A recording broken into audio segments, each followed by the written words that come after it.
Yeah, episode 32. Be read. Yeah, well, Joey's here again. Hiya. Mike's here again, as always. And we've got Dean Beirne with us this week. Hey, Yeah, really good.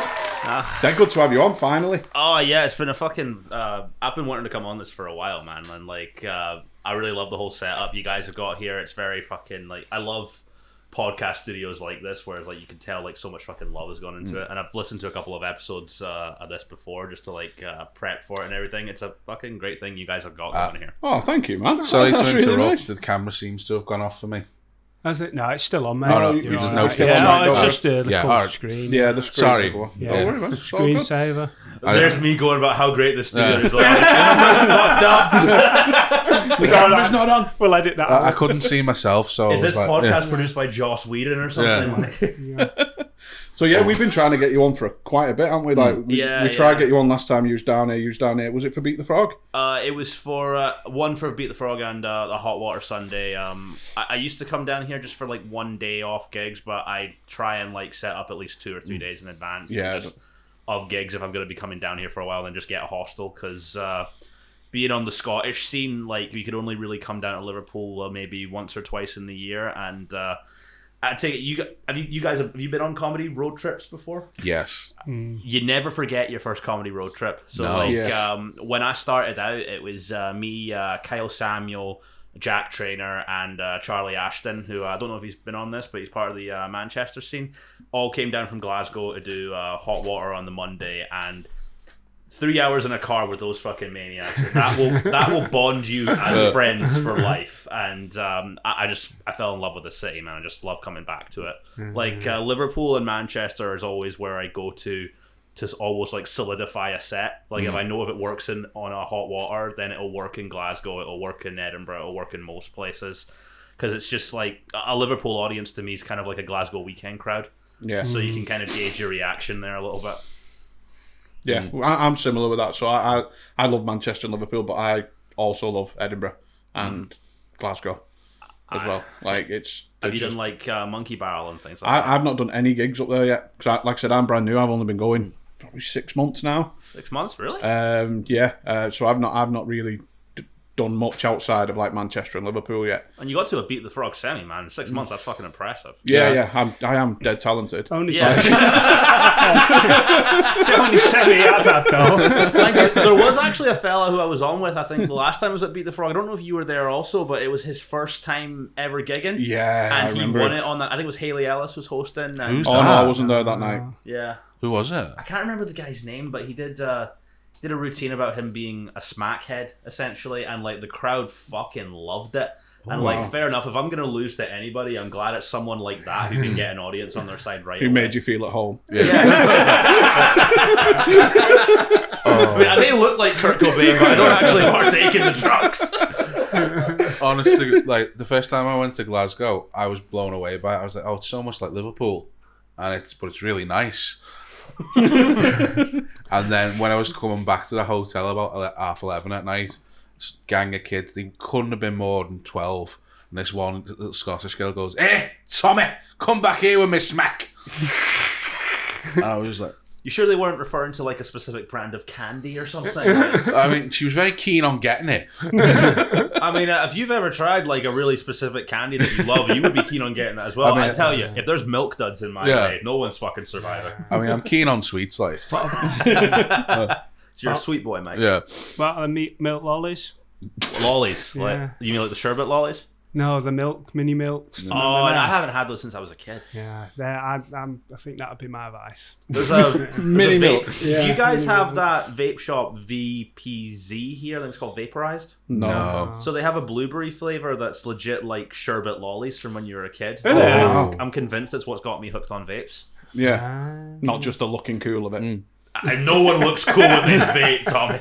I do. You do, Yeah. You look I- like That's stuff- because you've got like a fucking snapback and a beard and everything, and like. You remind me of when Dennis Roussos comes out the thing on. What's it? Dennis Tonight, Roussos? Matthew. Who's Dennis Russo? The singer. And when he comes like, out, save your love for me, that guy. Yeah. I mean, this does not look cool. Like, Neither does who he's thinking of. yeah. Do you know what I do sometimes? what? I pretend it's a little lightsaber. and I just hold it like it's a little Christ, lightsaber. I thought I was a nerd. You know what you do? Yeah, sometimes. Does it make a noise? Yeah, in my head. Oh. I don't know. I don't vape. They might make noises. In my head, it Do you makes a smoke? noise. No. You look like a cigar man. No, never I done. can imagine you like after a really good gig just being like, yeah, get me a whiskey and a cigar. No, it's more like a McDonald's.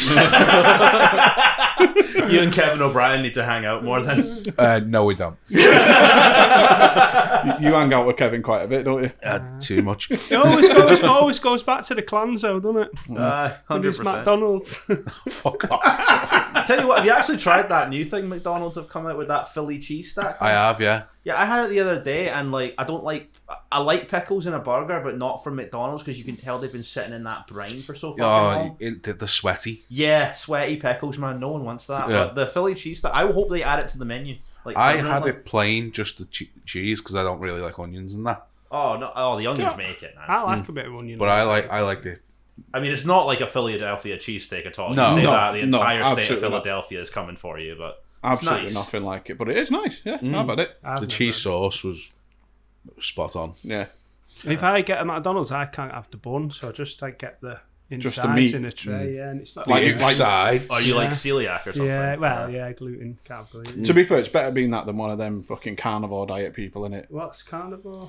Oh, like Just just fucking Liver King. Yeah, yeah. Oh, the cunts who just love meat. Just Raw meat and raw eggs and Oh Christ! domestic violence. There's, I imagine. Yeah. there's Allegedly. someone who works in an industry that we're all familiar with, just to try and disguise it a bit. What Who? the fuck was that? Yeah, that's me That saying. was the least subtle wink I've ever seen. Yeah, I thought you'd had a want. stroke. I don't want to give him The any. sodium had finally got you. I don't want to give him any publicity because I fucking hate him.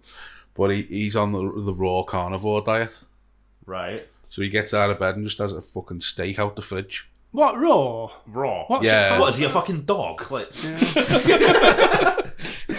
What's it called? That it's got a name on it. Like Carpaccio, is it? Or Carpaccio? One of them, isn't it? Yeah, Gazpacho. Carpaccio is Yeah, actually, carpaccio, yeah. if it's done well, it's nice. But I've Yeah. tried that like steak tartare shit as well. It's fucking vile. That can don't work the make you same with mince serious. from Aldi, does it? No. No, not at all. If you use frozen beef mince from farm foods, let it defrost. Doesn't matter how much fresh parsley you put in it. That will make you sick.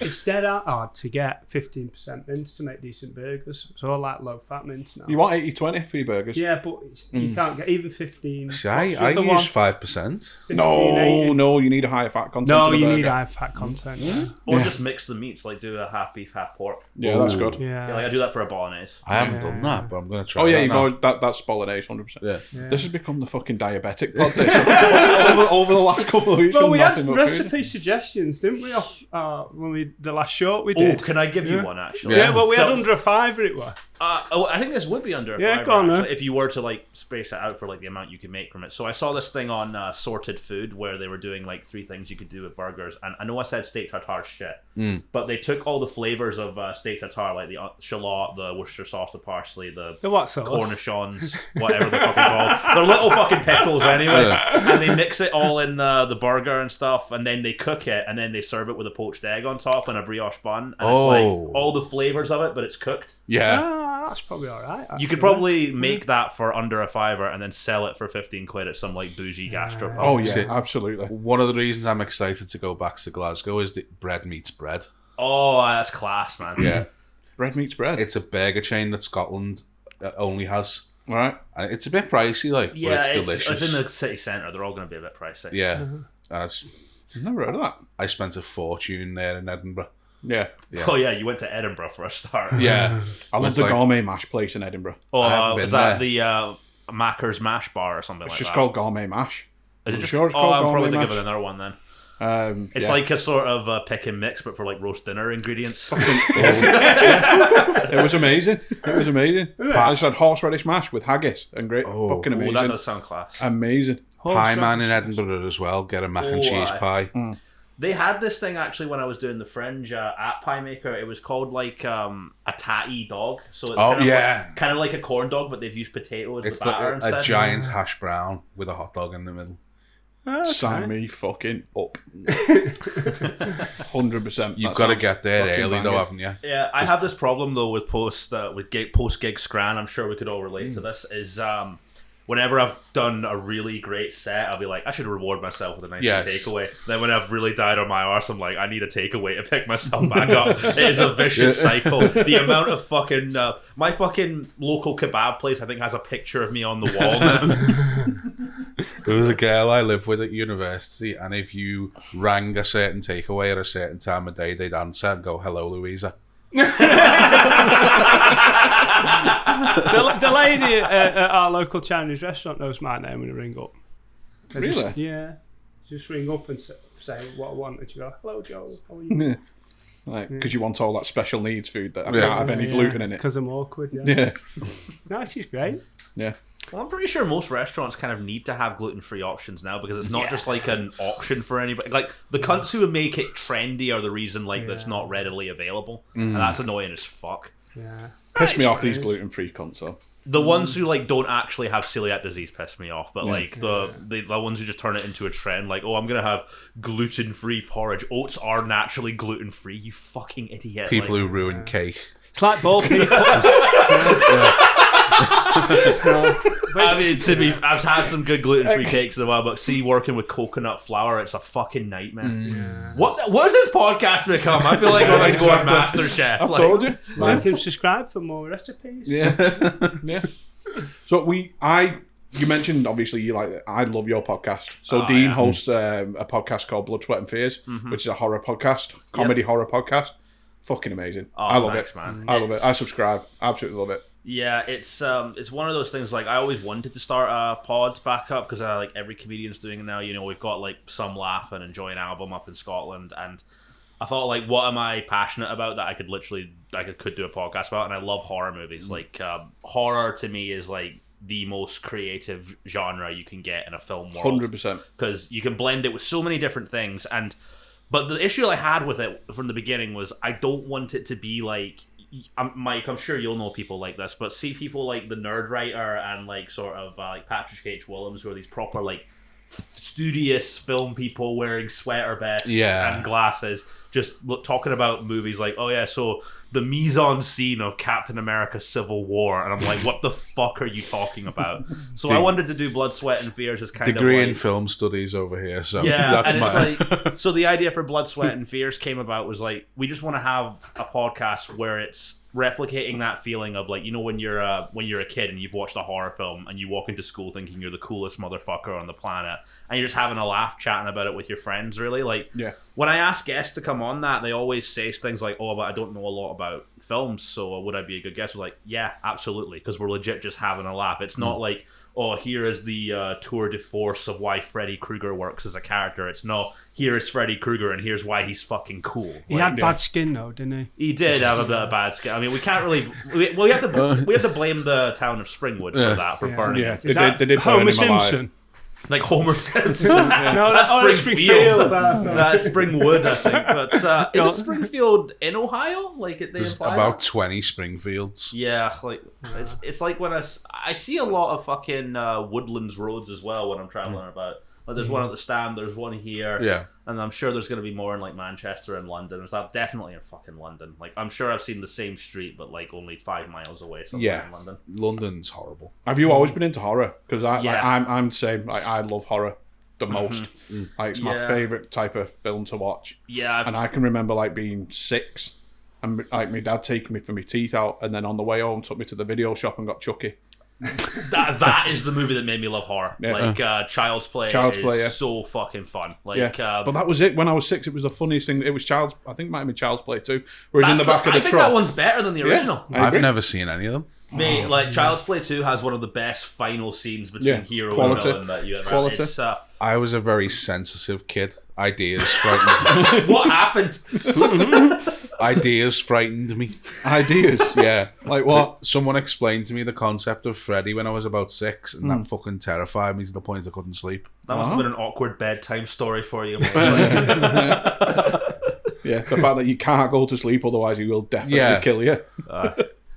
I'm sure there is some family somewhere using that as a bedtime story, ironically. Yeah. Like probably like a family of alternative comedians in Edinburgh or something like that, reading them anti-bedtime stories. Yeah. Definitely. Because I was never really into Freddy Krueger, and because like I was young when it very first came out, and then I watched Wes Craven's New Nightmare. Oh, that's class too. And love that. Yeah. That's such a Love great film. that. It's like pre-Scream Scream. Yeah, it I is. think That's that's better exactly what than it is. Scream. Yeah, people do go back and forth on it. I think I give a slight edge to Scream for nostalgia reasons, because I love the whole idea of Ghostface, and like, it's not like a sort of urban legendy killer like Freddy or Jason or Michael Myers. It's a guy in a costume who just loves movies and has taken it way too far. And it could be absolutely anybody. Yeah, that's one of the things that's so fun about it. Like, I look forward to each new Scream film, because it's like, oh, who's going to be the killer this time? Yeah. And lately with the new ones, I've been disappointed when the killer gets unmasked, because they have this thing where they're trying to...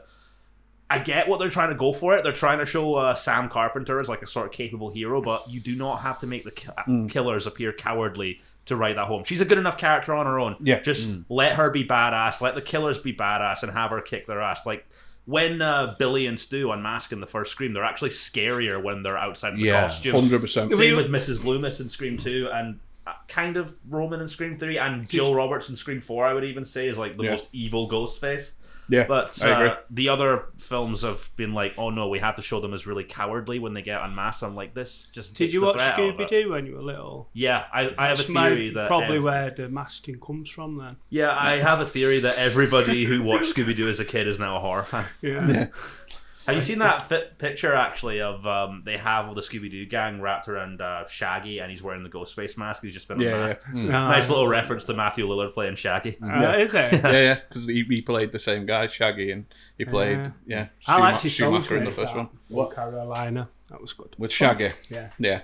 Different one, Joe. Yeah. Different one. What was your favourite Scooby-Doo monster? Because I've been wanting to have this on Blood, Sweat and Fears for a while, but we won't get to it for fucking ages. My favourite Scooby-Doo monster, let me have a think. I used to like the old guy in the amusement park. Oh, is that the robot? Early, I can go back before. Is that the Charlie the Funland robot? Fucking hell, mate. He had white hair. He had white hair. Vincent Price. Like, yeah. No, it weren't him.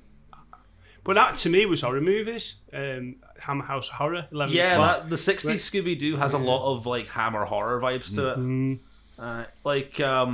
I had sort of two favourites growing up, so I really liked the 10,000 Volt Ghost when I was young, because I thought like, oh, it's kind of like Electro from Spider-Man. It's like, and it looks really cool. But then there's another one who's kind of similar. Did any of you see the direct-to-DVD Scooby-Doo films from the early 2000s? No. So like Scooby-Doo on Zombie Island, or like the Cyber Chase, or No, things like I've that. seen the wrestling ones. Of course you fucking have. Yeah.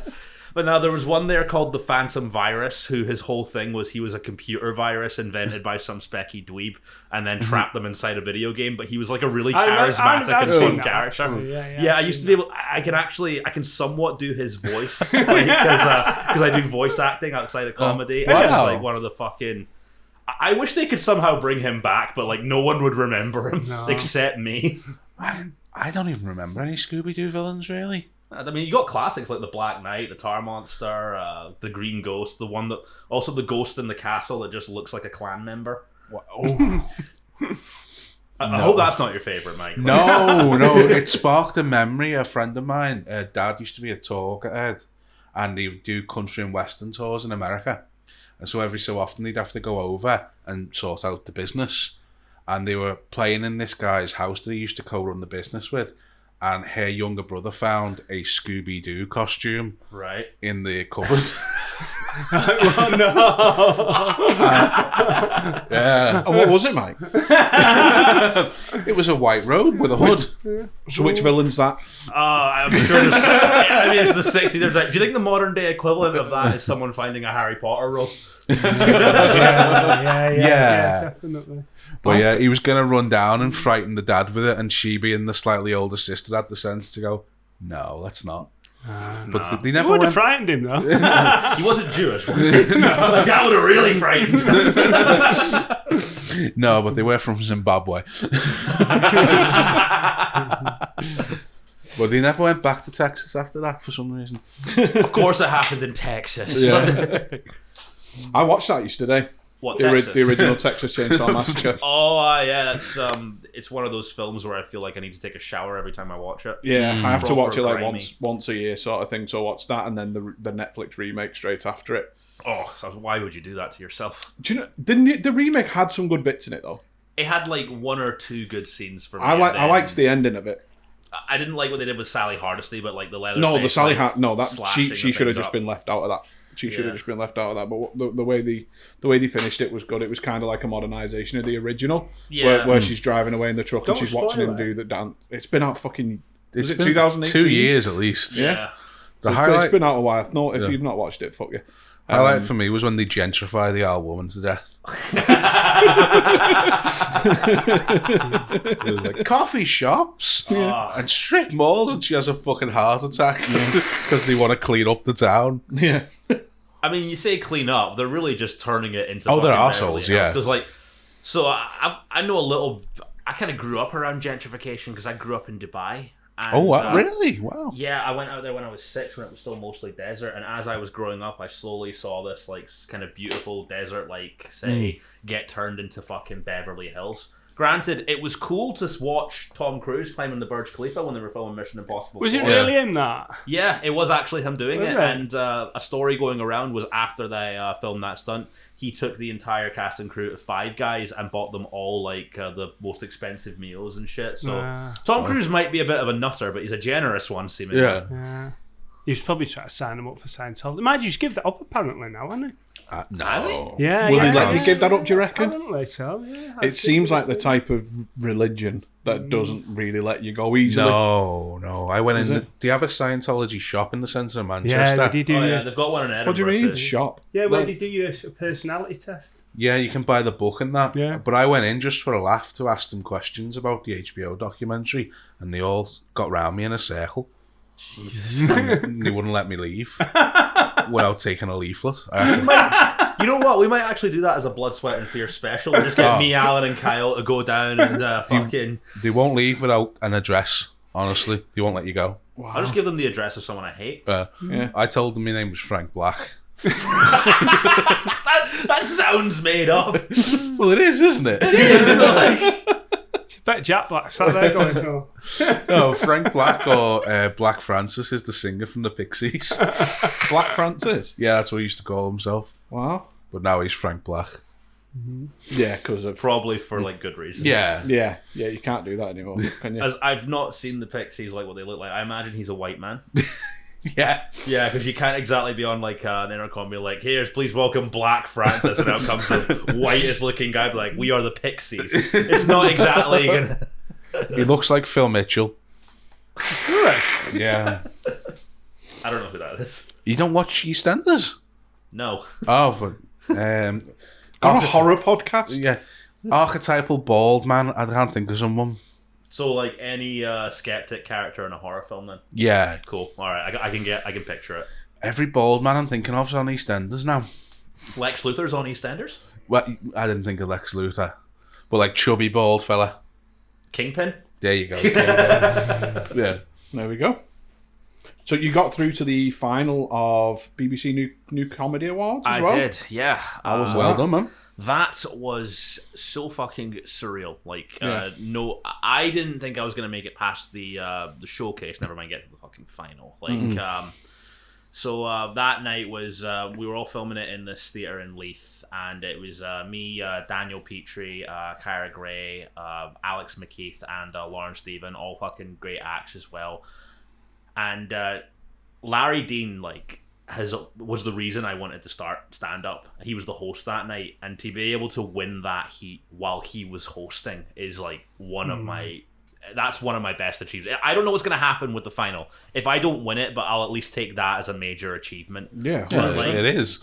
But like, you can't go into these things, I think, wanting to win it because I don't think you can have you can't have a competition on something that's subjective anyway. It's stupid. Yeah, I mean that's a whole other discussion. But like, when me, I think for the showcase, it was me, Peter Bell, Alan Jay, Chelsea Young, a bunch of comics that would sort of come up together in Scotland, and we all just thought, okay, no matter what happens at the showcase, we're not going to treat it like a competition between us. We're going to go out there, have a good gig, and just treat it like we're playing at the Stand or like doing the Salsa, which is the night they run down there. and whatever happens of it, fuck it, it's we'll just keep going no matter what. And then me and Daniel got through to the semi-final. So did Ruth Hunter, I think, from that showcase, but she was on the Irish episode. Gutted she didn't make it through, because like I would have liked to have someone in the final that I knew, because I get dead nervous in a green room if I don't know anybody. It had been like regardless of if I had won or not, I would have still just gone out and gigged the next day, because I think people put a lot of sort of stock into these competitions, and then they get really, really down on themselves when they don't win. Yeah. I just went out and treated that like any other gig. And like my style's quite energetic and upbeat anyway, so it's kind of suited for big rooms like that. But even if I did not win, I would have just gone and I would have shook everybody's hand, been like, congratulations to whoever won it. I thought for sure Daniel was going to win it, because have you ever seen Daniel Petrie before? No. He's fucking hilarious. Like, he's one of the only new comics, I think, who you can't compare to any other comic. And I think he only started May last year, and within that, he got through to the final of So You Think You're Funny. He got through to this. He got through the final of Student Chortle Award. I think he's signed to an agent, and he's opening for people like Connor Burns and that now. So it just shows you, like, no matter how new or whatever you are in comedy, like, you gotta... For this whole year, I made like a conscious effort to make myself as bookable as possible, and without compromising who I am as a comedian. So Bookable. But it, like, well, it's like I think when you start out, a lot of people go in trying to be like the comics that they like. So for Scotland, you see a lot of people who like are trying to be Frankie Boyle or Kevin Bridges or like Connolly or something like that.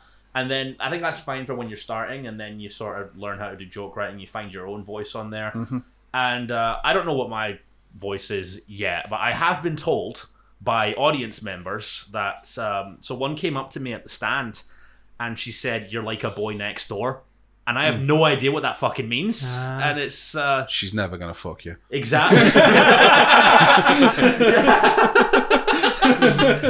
Yeah. It's like but no, then Susie McCabe, who was also like a judge at the BBC New Comedy Award final, like easily, I think, best working comic in Scotland right now. She sent me a message after I'd won the semi, being like, really likable on stage, really good set and lovely manner on and off stage. And then she recommended that I go to another comic, get my set tightened up for the final, and now it's even better. So like, I feel like that willingness to want to improve, that is what's going to make you improve as a comedian, not winning a competition. Because I'm sure there would be plenty of comics who would think, oh, I've won this big thing, I don't need to try anymore. Yeah. I film every gig I do, and I always look back at bits that don't quite work, and I think, how can I make that work again? Or I'll be in a pub in like Motherwell or something like that, and I struggle a little bit with older crowds, but instead of like getting dead cynical about that, I would rather look at why it doesn't work for older crowds and see if I can make it work for that crowd as a future thing. Like, if you take every gig experience as a positive, you instantly improve. Yeah. Well, something Bethany Black said to me once, like, if you don't make them laugh, that's you, not them. Yeah, and that's harsh to hear, but it is 100% true. But there's a lot of, I've heard it a lot and I've not been in comedy that long, but there's a lot out there who are the opposite of that. They're like, oh, it's just the crowd. The crowd is shit. Blaming the crowd is the worst thing you can do as a comedian. You do get them, you though. can have crowds. You can. Sometimes you can. If it's hot weather, it's always harder. Yeah. Or if It is for me. If the belligerent. Also, my camera's just gone off as well. That's fine. We're still on, mate. Cool. We're still on. Some rooms just aren't playable, but that's the room and the atmosphere. Not so much. There's a difference in an unplayable room than a But I think that crowd only and really exists on like the open mic circuit. That's never going to exist on the club circuit. Otherwise, it just wouldn't survive. Yeah. No, some rooms are worse than others. Like, I love the Frog, but that room's not well laid out. Yeah, someone was telling me this about the Frog, and I never really thought about it until recently. But the way the stage is set up, like, it's so massive and so tall, and it almost feels as if like you're above the audience in a way. Whereas like you go somewhere like the Stand or Hot Water or Monkey Barrel, it's very intimately, tightly fit in the room. You feel like, you're just having a conversation with them. Yeah. And that creates a better atmosphere. With the Frog, it does kind of feel like, I'm king of the mountain. It'll be interesting to see what they do at the new Hot Water. Oh yeah. Well, We were supposed to be in the new venue yesterday for Wholesome Prison Blues, but I think they still haven't set it up yet. Like Binty's probably just putting some finishing touches on it. When I first started out, the stage in the Frog used to be in that corner there, and it was lower, and it was horrible. So when they put it there, it's actually better. Yeah, I mean, it's cool for like a big spectacle. It's kind a of thing. fucking Yeah, nightmare like- to get on though. There's I no hate it. cool way of getting on the stage at the Frog. I got through the Frog final one time. Rob Mulholland was hosting, and I did really well on my set. Got through the final, was dead happy. I'm walking up those stairs and I trip over, and Rob Mulholland's just like, "Oh, you may have got through the final, but you fucking fucked up on the stairs." When I started, Rob was still doing Beat the Frogs. Aye. And me, him, and like the stage was full, so he just stood at the side of it, and I was holding on to him to like because the stage was that full and there's nothing to balance on. But you know why they've put a handle on it now? Yeah, it didn't used to have the handles, did it? Either? Well, I imagine in case someone has trouble walking up. Yeah. Well, have you ever met or heard of Rick Holtz? Name rings a bell, yeah. He's comedy promoter, runs these biker gigs. Lovely guy, great gigs. Likes to drink a bit. And he was hosting at the Northwest Comedy Awards and went for a tumble. Didn't dear. spill his pint though. Oh, that's training, that. Well, the thing about Rick, he's the head of the National Association for Disabled Bikers, so he's already on a cane. Wow. Oh, that's not good. Yeah. Is he all right? Yeah, he sounds. He was yelling. I didn't even spill me pint. What score did you give him? I only witnessed it afterwards. I wasn't actually there. Do you see a big difference in this in like the Scottish scene to like when you come down? I think the Scottish scene and the Northern scene are very similar. Yeah. Like in terms of like how supportive people are. Like so, I feel like I get along with like Hughes and like Emerson Young and like I'm forgetting her name now. Like Kim Smith, who I think won a Beat the Frog I was on. Jack Wilson, like Alex Teague. Like I get along with all those people so well. And Scotland and the Northern scene, I think they're very similar in like terms of support and like how they kind of present themselves on stage, how the gigs are kind of set up. London's the only time I felt a difference, and it was not a difference of the club because I played up the creek for Beat the Blackout. The difference was in the attitude of some of the comedians, where I think I had mentioned just behind the scene that I was a fan of Vittorio Angeloni, and then someone I can't remember their name said, I was gigging with him last night, almost as if they're like pitching a CV to you, which is really strange, and then went up and died on their arse after 2 minutes. And I don't like the idea of like comedians getting dead competitive with one another. I know there is, if you'd be lying to say there's not a competition element to comedy, but especially from like, so I can only speak to coming from the sort of being part of the LGBT community and being part of the autistic community. When you meet other comedians that also have that, there are some, not all, but there are definitely some who look at you like, I want to be the only queer and autistic comedian. Fuck you. And they'll treat you like absolute shit. They will try and like undermine you every chance you get, but you just got to kind of get that out of your head essentially. But but yeah, I feel right at home coming down here. Like it doesn't feel like much of a difference from Scotland at all. Like I think the thing that I've noticed, I did comedy years ago and then sort of come back to it, and that competitiveness is really big compared with when I used to do it. It was just essentially a load of mates having a laugh and they all just take the piss out of each other. That's what it's like up in Scotland with the people I've come up with. We're all just we are there to do a job. You do have to be professional with it, but having just that group of friends that you're coming up with, like, we all get to do comedy together, that's so much fun. I don't think you get that in other industries. Like, I can't imagine different bands all hanging out together and being like the same way like a comedy open mic would be. Yeah. That when I did the semi-final of Beat the Frog, it was a really good night because I was on with like a few like lads who I've done comedy with before. So there was myself, there was Emerson, there was Dan McCrenna, Key Carson was on. Like we've all kind of done a lot of Dan gigs. McCrenna the Doctor Who guy? Yeah. The way he says Doctor Who. Yeah. One thing I am passionate about is Doctor Who. Yeah, it lives in my head rent free. Yeah, well, voice actors. that's actually quality.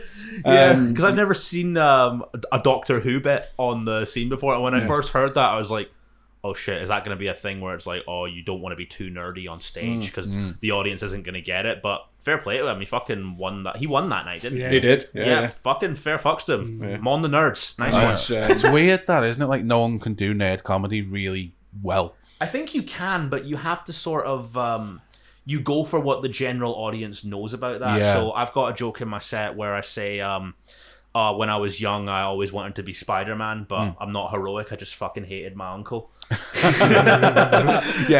Which is like, it's relatable, and when people hear Spider-Man, they immediately think, oh, Uncle Ben. With great power comes great responsibility. And you laughed at that. Well, but I used to follow it up with one of the worst jokes I've ever written. And it's got a groan at Red Raw at the stand. So I went after that joke. That got a really good laugh. And then I said, it's great that it's mad that Uncle Ben, he went on to invent rice, but it makes sense when you think about it, because with great power comes great rice sponsorability. Oh, that's bad. It's so bad. But it's like a sort of little cheesy joke. It's like a little throwaway thing. Like, it died on its arse at the stand. I'm like, okay, never using that again, but I'll keep the first Spider-Man bit. My girlfriend's dog's racist. There is a link. There is a link to that, because they've reclassified all the fish. No, because it used to bark at Uncle Ben adverts. Anytime the Uncle Ben advert come on, it would go fucking apeshit and bark its balls off at Uncle Ben. Yeah, so they used to be like, "Oh, Keith's racist." My dog used to do the same thing, but when you saw the killer of Uncle Ben in the first Spider-Man movie, oh, he was trying. Yeah, I've waited for someone to do really good video game comedy, and I haven't seen anyone. Darryl O'Brien's got a really good Metal Gear Solid bit, and that's like the only good video game stuff I've seen. There's also he's the only one. The Dark Room as well, but that's not quite what I'm. There's also a comic up in Scotland called Kirsty Morrison, who did like a whole 10-minute set about playing The Witcher 3, I think, and I can't remember the specific jokes, but it was funny as fuck. I think it's one of them. It's not niche, is it? But it's like you're saying with older audience. I'm an older audience, and I wouldn't get most of them references because unless it was dead generic. Unless you're a gamer, you're not going to get it. Like, so if you're on a mixed bill, it's going to be a mixed crowd. There's not going to be like a load of avid gamers. You can set it up right, but then you're wasting time not getting laughs. Yeah. So I always look at it like, say if you want to make a Lord of the Rings joke, what do the general audience immediately think of when they think Lord of the Rings? They think Frodo, they think the Eye of Sauron, they think Gollum. You've got to go for that kind of stuff. Yeah. So I wrote 5 minutes on Japanese wrestling, and I think Japanese wrestling is incredibly funny, but you've got to explain it to people, and that's where I fell down with it. Yeah, like, I think that's fine for if you're doing a solo show, but if you're on like a mixed bill doing a 5 or a 10 or a 15, you've got to be doing your best. The general audience will get this kind of stuff. Yeah, 100%. Because I love the Scottish scene, especially comedy-wise. Like, a lot of my favourite comics are Scottish. I love Danny Boy. Oh, class. I've watched Danny Boy at the Stand in Edinburgh, which was one of the best gigs I've ever been to. It was amazing. Right. Love Daniel Sloss. Oh yeah, I've never met Daniel, but I've been told he's extremely sound. Yeah. He was one of. In fact, I said it with Mike before on the way up here. He's one of them comics that I never want to meet because I don't want him to be horrible. Oh, and he's absolutely lovely because he's like, what I've been told. He's probably my favourite comic. He's definitely up there for me, I think. But it's got such a strong comedy scene, Scotland, hasn't it? Oh, absolutely, yeah, and it's a really supportive one as well. Like, you do get a few bad apples, like some dinosaurs from like the old circuit who still think it should be like the old ways and everyone should be a cunt to each other. Because name names. I'm not going to name anybody, but like, but there's still some that are obsessed with the hierarchy of it all and Highland Rarky. Yeah. Oh. Suddenly my Uncle Ben joke doesn't feel so bad. But I think the scene for the most part is extremely supportive, but it's also a two-way street. You have to care about comedy. Too often I see a lot of new acts who you can tell they're only showing up to the gig because it's like, oh sweet, I'm getting 5 minutes, I can say whatever the fuck I want, and they almost always die on their arse. So there's this gig in it's quite infamous in Scotland called Free For All at the Monkey Barrel. You guys ever heard of this? I have, because anyone can get on and it runs till 1 o'clock or something daft. So the concept of this is like, it's an open mic through and through. As many people as you want can sign up. There's 2 hosts. It'll usually be someone like I don't know, like Ross Leslie does it quite a lot, or like Marilyn Robertson or Amelia Baylor or whatever. And it's like a gong show without the gong. Everyone gets 5 minutes, but as soon as that 5 minutes is up, you got to get off. And within those 40 acts or so that will sign up, there will be ones that are like really good at comedy, and they will get progressed into Top Banana and the weekend shows eventually. but there's also another like 35 who are either a combination of racist, homophobic, transphobic, or dressed as like a knight from Camelot and just doing poetry, or they're thinking like, oh, I've got 5 minutes of the microphone, I can say whatever I want. There was legit an act I saw there who, after dying on their arse, was saying like, oh, well, I've got 5 minutes, you cunts have to listen to me. And then after that, 2 acts later, stormed out of the room and then slammed the door. And I'm like, I get why this night is here, to kind of like weed out the people who are doing comedy for the wrong reasons. He was dressed as a knight, or No, that was another guy. This is a separate person. I thought you said you guessed why the knight was here. Oh, I've seen. If I would recommend people go to Free For All if they want an insane night out. But see, when you're a comedian, someone's going into the hat to pick out a name, and you're just like, oh, is it going to be me? Is it going to be me? Is it going to be me? And it's not you, and then you have to sit through 5 minutes of some nutcase. You can tell why it fosters that kind of thing, but I get why it's there at the same point. No, that's the thing about comedy. Like, everyone can do it, and everyone can do it. Yeah. Not everyone can do it well. Yeah. Like, there used to be a guy who would come to the King Gong in Manchester, if you've ever done King Gong in London. I've not done it yet, no. But it's like pretty much what you're describing, but it was a gong show. It was pretty brutal, King. Yeah. Kong. You Yeah. could get up to 50 on a night. Yeah. But he was a magician, and he used to have a box that he'd set up at the side of the stage, and it would take him an hour to set it up before the show. Oh, Jesus. Whatever it did, we never found out, because he'd come on and go, I don't know, like confabularities, eccentricities, a lot of multi-syllabic words. All of these words your MC doesn't know, and the MC would just go, fuck off. We get that at Free For All as well, but the funniest thing was the magician came on and then forgot how to do his trick. That's pretty good. I didn't know if it was like part of the act or anything, but This cunt used to have to spend the rest of the show taking that box apart at the side of the stage. if you're a magician, don't go to an open mic at a comedy club. Go to a fucking cabaret or a burlesque night. People will like you there. See, if you're a magician and you're going to a comedy club, know every comedian in the room is probably looking at you like, fuck off. Yeah. Oh, he just wanted to know what the box did. Yeah. That was it. Like 3 or 4 months he came before he gave up, and was like, tonight we're going to find out what the box does. And he'd do the same fucking thing every time and get gonged by the MC. Right, so Oh, quick fire time. quick fire time. Oh, yeah. And we've done a special one for you. Oh, excellent. Right, so it's quick fire questions, so you've got to answer which one pretty quickly, but it doesn't matter. Right, okay. That's the premise of it. Right. So the first one, number 1, where would you rather spend 24 hours? Camp Crystal Lake or Friday the 13th? On Friday the That's the same 13th, thing. sorry, or Haddonfield on Halloween? I'll go Haddonfield because it seems like a decent town. I'm pretty sure there's enough people in Haddonfield that you could avoid Michael Myers. If you're in Camp Crystal Lake, you either have to go into the lake to hide from Jason, or like go and spend time in one of the cabins, and he's gonna fucking get you either way. I'd have gone exactly the same with that. So, yeah. There's so many more places to hide in Haddonfield, and yet they never You can fucking leave do. as well. Yeah, but you can trap people if you Also, phone I them, hate so. summer camps. Yeah. I've never been to some. No, and I never went to one. No. So, second one. Have aliens landed on Earth and been covered up by the government? Yes or no? Yes, and it is every open mic act in London that you can do a CV. Who is the best? Who is the better last girl, Sydney Prescott or Laurie Strode? Sydney Prescott. I love Laurie Strode, but Sydney Prescott I think is a much more interesting and badass character. Like, Laurie Strode's cool, but I think Sydney's had more consistent movies, to be honest. How many? Laurie Strode's only in like 4 anyway, isn't she? Yeah, she's Oh, in... no, counting the new rubbish ones. 1, 2. Oh, the 2018 No, one that- I yeah, enjoyed, that's but the rest of them were just weird. Because she's in Halloween 1, 2, H2O, Resurrection. and she and dies the, in that the one. new 3. Yeah, so And then the new there's 3. probably more than Sydney Prescott. Yeah, I at this hate point. how they turned her in. Like, this new one, they just turned her into fucking thingy, didn't they? Sarah Connor. Little bit. It worked for the 2018 one. It didn't work for the sequels. No, I didn't either. I don't like it. But Sydney Prescott, I think, is the best final girl. Like, I'll go out and say that. Okay. Not Ripley. Ripley's up there. But that's a different kind of horror. Yeah. Is that from Aliens? Yeah, I think in the first one it's very similar, but then after that it's not. The first one's a proper horror. Yeah. Yeah. I love the first Plus, in one. like Scream 2, it's fun to see Sydney Prescott being like, "I'm fucking done with these ghost face Yeah. cunts." Yeah, yeah.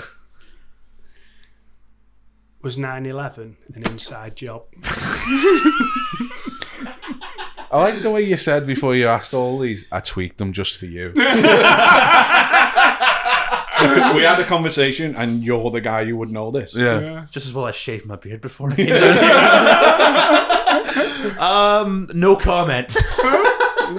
Okay. What do you think about pizza parlors in Washington, D.C.? I've never been to Washington, D.C., but pizza's class. So. Slashy movie or a ghosty movie? Ooh. See, I think ghost movies they're more fun for the filmmaker side of me, but slasher movies, no matter how trashy or how good they are always fun to watch. Yeah. I'm going to go slasher. Oh, okay. Agreed. Ghost films tend to try and have a lesson as well about... slasher movies are all morality plays as well. But in a different way. Ghost films want to make you sad and think. Yeah, like, I'm never going to get all my mates around and be like, oh, we're going to have fun watching the horror movie. Let's put on The Conjuring and just depress ourselves. Yeah. I'm thinking something like The Woman in Black or... See, that would be fun with friends because you could pretend he's Harry Potter still. Yeah. like Crimson That was good. I watched that one. Crimson Peak is class. That's Crimson underrated. Peak's a masterpiece, but it is also one you leave like, oh. Yeah, it's quite sad. Yeah. Leatherface of Freddy Krueger. Ooh. See, I think Freddy Krueger's a more interesting idea, but I think Leatherface is scarier. But also, we talked about this on the Texas Chainsaw episode of BSF, but... That was my favourite episode, by the way. Yeah, Leatherface is kind of... He's almost like he's a victim, essentially. Yeah. Like, the real villains are the Sawyer family. Leatherface is just doing their bidding, so... I don't know, are we going for, like, who's the best villain, or, like, who's a better Who'd you go character? for a pint with? Who'd I go for a pint with? Well, I feel like Freddy Krueger would be more of a laugh. Yeah. Granted, we just have to just keep him away from, like, all the schools and shit, but, like... It's like going for a pint with Joe. Yeah, if you took Leatherface for a pint, he'd just be sat there silent and then suddenly start slashing cunts up. Like, and not even the prices, That's which like he could do. Scotland, though, innit?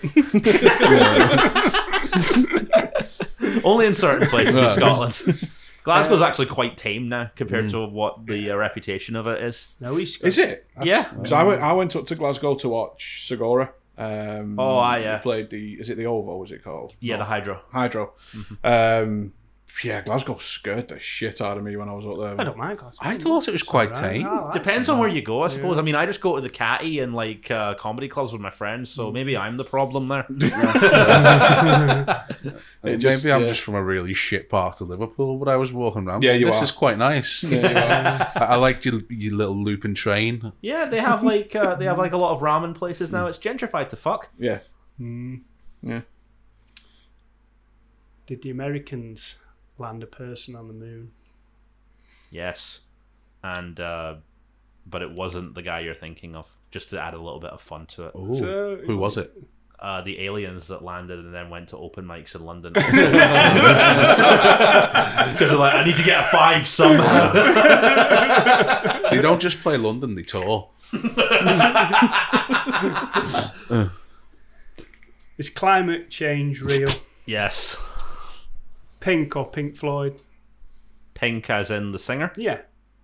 Ooh, not listened to Pink in ages, but I've done that thing where you play Dark Side of the Moon, I think, to The Wizard of Oz, and it sounds class. Oh, I've not done that. Yes, I think if you sync up Wizard of Oz, the film, with Dark Side of the Moon, it's almost seamless, so I'm going to say Pink Floyd. Okay. Art the Clown or Pennywise? Ooh, now, the first Terrifier really wasn't for me. Like, I get why people like it, but I enjoyed the sequel more. Art the Clown's more terrifying, but I love the idea of Pennywise. Like, it's fucking J.K. Rowling ripping it off for the Boggarts as well. Like, it turns into whatever you fear. And I think Pennywise is... I'm looking at this from, like, who would I rather play? I would rather play Pennywise than Art the Clown. Would you? Yeah. Because, like, I actually said this in high school. Like, if we could turn Stephen King's It into a play where you'd have, like, the younger kids playing the Losers Club and then the older kids playing the adult versions, it would bring everyone together, because often it was only the adult, not the adult, like the older students that would get all the parts, and the kids would get, like, oh, you're a tree or some shit. And you have one person playing Pennywise for the whole thing. That'd be really fun. That'd be Unfortunately, a high school cannot get the rights for Stephen King's It. Oh. But it would make a great stage play. Like Stephen King's work does work on stage. I don't know how you do the orgy though. We could cut that out just like the movie because I don't know what Stephen King was on when he wrote that shit. Do you prefer the original It or the remake? The 2017 part 1, I think, is the best version of that story I've seen. Yeah, I I agree. would absolutely. I thought it was fucking class. Yeah. This is the second So one. good. It had a lot of heart as well. Like, my favourite scene in that movie, and we'll get to it when we talk on BSF, it's not any of the Pennywise stuff, but see the scene where they're all, like, jumping into the water and you can just...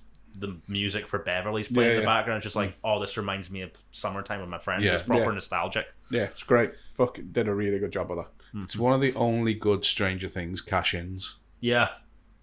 Like, not many of them have been great, but that was, and the second one was so crushingly disappointing. I enjoyed it.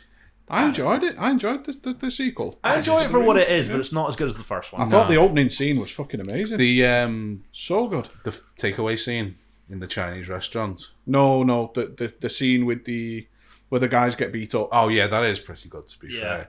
I think it's mostly how they kill Pennywise that disappointed me. Yeah, that was spoiled weird. it now. 30-odd-year-old book. Yeah, Well, I know you That can't movie read. came out Read. pre-war. he's up to chapter 4. Is COVID man-made? Because I don't know if it actually was. Like, wasn't there a whole report about that? It's supposed to have leaked out of a lab in China, but it's also a There's a video game on it. The sign was the same as on a video game. Did Or you see Resident that? Evil. Yeah, I think I saw that somewhere. I don't know. If you want to look that up, I'm sure the facts are out there. Oh, you're not saying do your own research. Peter Kay or Billy Connolly? If I don't say Billy Connolly, I'm going to get my cunt kicked in when I walk up. If every person in the world doesn't say Billy Connolly, that's something fucking Like, I wrong. love Peter Kay, but Connolly's like, it's another level for me. That. Yeah, 100%. Hannibal Lecter or Norman Bates? Norman Bates. Yeah. I think he's a more interesting character. Will AI destroy humanity? No, but it's actually a really fun exercise for when you're writing comedy. So anyone who actually uses ChatGPT to write jokes, I guarantee it's going to be a fringe show at some point. Someone will be like, the whole I did a gimmick set on is- it and it was shite. Yeah, so the whole gimmick will be it's written by AI, but what we like to do in our friend group is write me a joke about, and we'll insert a subject like pineapples or something in the style of, say, Jack Trainer or Peter Bell, and it'll actually, what the AI does, it'll analyze all the videos that are up with them and try and do something that's in their voice but shit, and it's so funny. Like, you should try that with like I'm your gonna comedy do group it. of friends. Yeah, Like, yeah. do a joke about, I don't know, fucking skateboards in the style of Emerson Young, and I bet you it would capture his voice somehow. Yeah. What I like to do with it is get it to write movies based on my friends.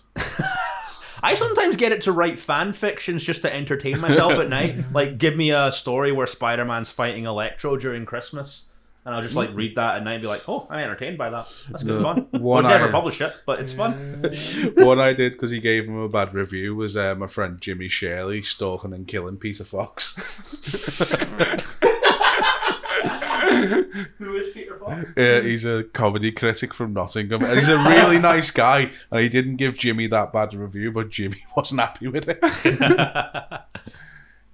Last one. Oh no, two more. Chucky or Jack Torrance? Are we talking book or film? Jack Torrance. Book. Chucky's a more fun character. Yeah, Brad Dourif's performance in that movie is like, it's what made me want to be a voice actor. Is it? It's so fun. Like the way, like he's even good as Charles Lee Ray. Yes, like yeah. in the little opening, and then when he's Chucky, he's just having so much fun. So when you said Brad Dourif, it makes me think of a time I watched either a Murder, She Wrote or a Columbo with my granddad. Right. And Brad Dourif came, like, it didn't. His credit came on the screen, guest star, and Brad Dourif, and my granddad went, "Fuck's sake!" I know who the killer is. Want me to give you a Chucky impression for the clips? Absolutely. Oh, yeah. Hi, it's me, Chucky. Nice. Oh, the missus was in. Can you do Chucky when he was on WCW calling out Rick Steiner? What did he say? I can't. Come and watch my new movie, Bride of Chucky. Come and watch my new movie, Bride of Chucky, and I'm gonna go kill this cunt, Rick Steiner. But it's fun that he doesn't have a stereotypical creepy doll voice. He just sounds like Brad Dourif. Yeah. Mike's just come. Over Brad Dourif. I would. I used to want to do a podcast about Brad Dourif reviewing all of his films, but no one That would be a wanted- very niche podcast. No one wanted to do it with me. Last one. Do you think that voting pencils should be banned? A what? Voting pencils should be banned. Is that literally just the pencil you use to write down? Yeah. Because you can rub them out and change them, can't they? Well, Should be in pen, shouldn't it? I don't like the idea of someone's vote being falsified, so I would say yes. Yeah, I agree. And that's it. Yeah. 5 questions. Should we do a couple of quick sections? Yes. Yeah. So we've got a top 5 that we do every week. But this top 5 for this week is top 5 things that creep you out. I actually wrote these down for on the train, and so number 1 is I like Bunsen it. burners. Thank you. Sound that. Bunsen burners. Bunsen burners scared the fuck out of me At when I was a school, kid. didn't they? Yeah, because I was terrified of fire growing up, and like I would legit cower in the corner if we had to use them during science class. And my teacher's just like, "Oh, for fuck's sake, fair enough. Like, just let him sit in the corner. You can draw a puzzle or something." Right? Bunsen burners. I got banned from practicals in science in high school because I turned the tap on and then lit it. Mm-hmm. And it just fucking shot fire across the desk. And that was it then. I wasn't allowed to. I wasn't allowed to do practicals in science You know in why high that'll be? school. Because they're not used to firing straight Ellens. I was king of St Helens for a long time. mate, fire. The Wizard.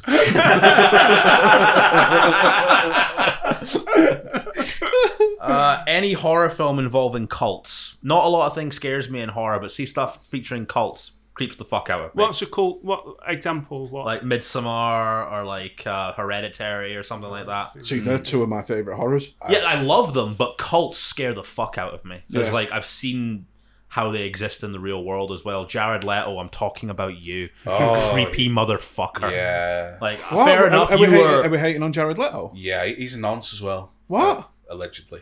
allegedly a nonce, yes. Really? Also, not allegedly the worst Joker. Oh yeah, 100% the worst Joker. But like, I'm straight, but I get lost in his eyes. He's a that, handsome that guy. man is Sure. fucking beautiful. And I enjoyed a couple of 30 Seconds to Mars albums, but Yeah. I would never want to hang out with the guy. Yeah. Like, doesn't he have these retreats? Like, they're meant to be Yeah, like that's what I fan meant, conventions, but he brands you with the 30 Seconds to Mars tattoo. And Yeah, it's weird. yeah. I didn't know all this. Yeah. He's in a cult. Still got your tap. Yeah. You just thought you were getting chocolate. How long is it now? How long It's is been it now? 5 minutes and I've still not had my Mars. He's the one reason I haven't rewatched Blade Runner 2049 since I saw it in the theaters. Oh. Because like I think, it's a great movie, but I have to watch Jared Leto try and be deep again. Yeah. Yeah. I like that better than the first one. I've not watched Blade Runner in like proper like 3 or 4 years, but it's one of those I've got to be in the mood for. I think. Yeah. As a Joker, he was a fucking joke, wasn't it? Like, Yeah. he was so bad. But he was just doing Heath Ledger's voice, not as good. Yeah. It was Heath Ledger, but more sexually aggressive. Yeah. Yeah. Yeah. I'll go with that. Any more things that creep you out? So this actually is, despite the Scottish comedy scene being great, and I'm sure this is actually in all of the comedy scene, not just Scotland, the people who use the comedy scene to try and get their whole, Try and get. their whole, like, is that not a phrase down here? Does it mean do a rape? Well, not in that, not always, but like there'll be, there'll be like all these wee dweeby comics going up to all the female acts and being like, yeah. I think you're dead funny, or it's not even just with male and female; it can happen with males and males as well. Yeah. Oh, I think you're dead funny. I'm gonna just hang out with you and stuff. I'm like, fuck We'll off. talk when the mics aren't live. But yeah, I completely get that. That was going to be in mine because like Yeah. I've seen that a few times of like creepy comics. Yeah, Yeah, go but people, go that's and just do your job people. and make people Yeah. laugh. Don't use it as like a fucking dating thing, especially when you look like that and you know exactly the kind of comic I'm thinking of, like someone in sweater vest and glasses. I've met him. Yeah, who looks like they haven't been let out of the house by their mum because it's their curfew for that night. Yeah. And it's just, I hate those kind of people. Like when you're going to a comedy club or a comedy night or anything, I always have the same attitude. You're there to make people laugh and do your job. So I'm always You're not like there to be a creep. super conscious about not being creepy, just in the form of like getting people on this podcast. So I have to like obviously message them on Instagram. I've probably like a lot of the time I've never met these people. I've just seen clips that they put up and I think they're really funny. So I'll just message them on Instagram and be like, look, really sorry for the random message, but you don't want to come across as like the 40-year-old bloke dropping into fucking 20-year-old girls' DMs to try and get them up to your studio. Dress code. Do you know what I mean? I've just got to be super careful with We this. should get branding though. That'd be good. I quite like that idea. Brand people. Yeah, I guess it would be normal. It's Okay. like a badge of honour, wouldn't Let's do it for you first. it? Yeah. On the same token, Tinder matches who trauma dump on me or try and fix me. So I've had Tinder matches who've recognized me from gigs, and their first message to me is usually something like, get a haircut, or I think you'd look great if you wore this. And I'm just like, look, if you've matched with me because you like me, it should just be like that. Don't turn me into like your personal fucking project. That is creepy. And like there was one match I had who actually, to be fair, I quite liked her and I hope she gets help, but she, for the whole thing before I'd even met her, she was sending me constant I'm feeling sad messages, and at a point it just got too much. She was like, I've not even met you and you're trauma dumping on me. Like, I wouldn't do that to somebody. No, absolutely It's not. fucking creepy. And another thing that creeps me out, modern nerds. I think nerds have had it way too easy now with how successful Marvel is. I think we need to go back to bullying them. We've won. Just for a little bit. Just for a little bit. Not like traumatizing them, but just a little shove into a locker every now and then. That's because the hierarchy's changed so much that modern nerds are convinced that they are like Peter Parker in their head and their Mary Jane or their Gwen Stacy is out there to meet them. Thus, they act very incel-y at comedy gigs. They match with people and try and fix them.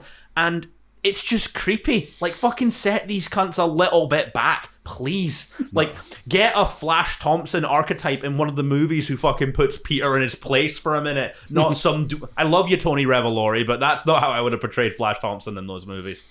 Wow. And like modern nerds, like who are convinced that they've convinced themselves that they're like the hero in those stories and they're dead charming and that, and they're not. They're just creepy as fuck. No, I agree. Like, this society... That surprises me. I blame. I think it's Dave Grohl's fault. No, Dave Grohl's fault. Yeah, I because think... there goes my hero, didn't he? And he's ordinary. So that was the beginning of it, the catalyst, I think, for this movement. Whereas if you actually look at the actors who play the heroes, like Andrew Garfield or Tobey Maguire or Tom Holland, if you met them in real life, they probably don't act like that. No. They're probably just generally nice people. Yeah.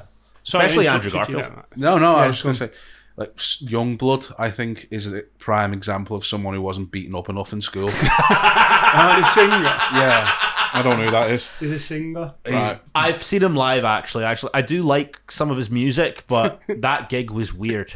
Like, he was, like Dom, I'm sure you're a nice guy, but spitting lager on your fans when we've just come out of COVID is weird, mate. Yeah. That's like, weird when we've not just come out of a pandemic. Have a word with yourself, mate. You know, I was, Like your tunes, though. Fair play. completely sidetrack, and I was reading about Megadeth last night playing County Antrim for the first time. Aye. And he didn't know that UK punks spit on people as a form of endearment. Mm-hmm. Wow. And they got upset. Yeah, back in the day, that's what they used to do. So someone would just come up and spit on me. Yeah, if you were in a band and that. Unless that's on the end of my dick, you can fuck off. Yeah, but still doing it after we've just come out of a fucking pandemic was... Because Youngblood's one of those kinds that he'll preach like, oh, everyone, we all love each other, we're all here together, but then he's also giving them COVID. Yeah. But Dave... inclusive. Yeah, like being inclusive, there's nothing wrong with that. The whole message I completely get. He can sometimes go a bit overboard with the cringiness of it, That's but what fair makes enough. me think, like, if you had a whack when you were in sixth form. Yeah, like I was bullied a lot in high school, and like I was still a nerd, but Same. it taught me how to fucking treat people right, at least. I was a closet nerd. Yeah. Closet nerd. Yeah. Imagine your coming out party, you've that's just got it. the first copy of Amazing Fantasy 17. I was a closet nerd. 15. I secretly like... That's exactly what Mike does to me on Twitter as well. I'm sorry. We're at nearly 2 hours. So, yeah. This has been dead fun. I think we'll call it. Okay, Yeah. We'll call an episode. Have you got anything you want to plug, buddy? So if you like, you can watch my BBC New Comedy set on iPlayer. You can follow me at Dean T Beirne on Twitter and Instagram, most places. That's Beirne, which everyone insists on pronouncing wrong when they bring me up on stage. Actually, Binty said to me when I'd last did Hot Water, if you change your last name to Buriani, I'll book you more. Because some people brought me on as Dean T Buriani.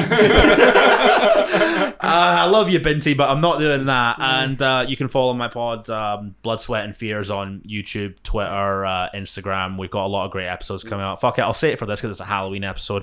We also have a Halloween episode coming out. It's Charlie Wallace, who's a booker up in Dundee and a really funny comic as well. Kyle came back for it too. We did Shaun of the Dead. Oh, awesome. And it's one of the most fun episodes we've ever had. One of my favourite films of all time, that. If you ever get a chance to come up and do a gig in Scotland, Charlie's Dundee gigs are incredible. So go check those out as well. Okay, brilliant. We'll Sounds put awesome. links and stuff on it as well. So, yeah. Mike, you've definitely got something you need to plug. I've been plugging it for months now. The Nottingham Comedy Festival show, All a Bit Too Much, with me and Jack Miller, coming up on 7th of November, 7:30 p.m. Bunkers Hill, come down. We haven't sold a single fucking ticket. Two. You're getting in. No, we'll buy tickets. You're definitely paying. If someone dresses as a sheriff, do they get in for free? They do now. Nice little Robin Hood reference for you there. I was going to go as Wednesday. I always thought that would be a really good name You're for a like rabbi. Wednesday Addams from the 60s, but now. No, I can't say it. Because in it. You could do Pugsley. I'm sorry, I've been attacking you like No, it's okay, mate. a fellow brother of the cream cake. I know. It's all join good, us mate. next week when we've got Cameron Jones and us. What? Just saying you're getting rid of him. Oh, yeah. No, just have Cameron play the part of me. Don't acknowledge that. It'll he's not. take him fucking years. That'll take Jared Leto levels of method acting. Cool. Yeah, pod. Yeah, Episode brilliant. done. Thanks, everyone. No. Thank you This very was much. dead fun. Thanks for having me on, guys. Nice